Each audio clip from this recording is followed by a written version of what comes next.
আসসালামু আলাইকুম প্রিয় শিক্ষার্থী বন্ধুরা, আজকে আমরা 26তম বিসিএস পরীক্ষায় আসা একটি অঙ্কের সমাধান করব। তো বন্ধুরা, এই ধরনের অঙ্ক সরকারি চাকরি পরীক্ষায় বারবার আসে।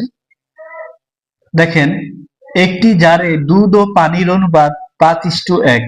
দুধের পরিমাণ যদি পানির অপেক্ষা 8 লিটার বেশি হয়, তবে পানির পরিমাণ কত সেটা আমাদের কাছে জানতে চাওয়া হয়েছে। তো বন্ধুরা, আমরা যদি অঙ্কটি করি, তাহলে এখানে বলা হয়েছে একটি জারে দুধ ও পানির অনুপাত 5:1। তাহলে দুধ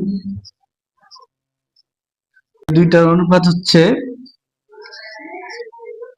5:1। দেখেন, আবার বলা হয়েছে দুধের পরিমাণ যদি পানির অপেক্ষা 8 লিটার বেশি হয়, তবে পানির পরিমাণ কত সেটা আমাদের কাছে জানতে চাওয়া হয়েছে। তাহলে আমরা মনে করি পানির পরিমাণ 1 লিটার। মনে করি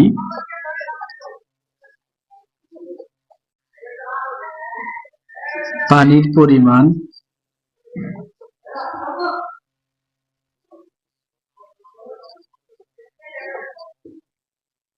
1 লিটার। তাহলে দুধের পরিমাণ হবে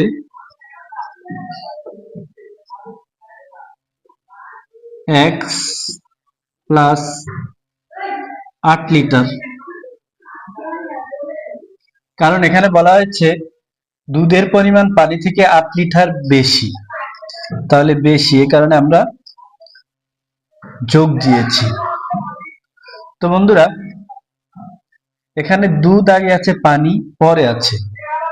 তাহলে এটারে আমরা যদি অনুপাত বানাই,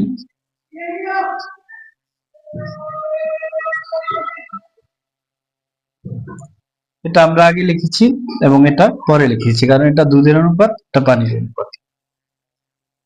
এখন দেখেন, একই অঙ্কের ভিতরে দুইটা অনুপাত, এটা একটা অনুপাত, এটা একটা অনুপাত। তাহলে আমরা একটা সমান সমান আরেকটা লিখতে পারি না? অবশ্যই লিখতে পারি। তাহলে দেখেন, প্রশ্ন মতে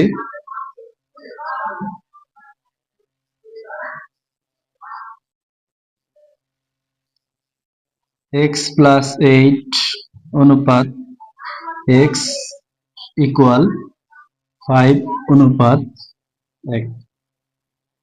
তো আমরা সবাই জানি অনুপাতের অপর নাম কি? ভাগ। তাহলে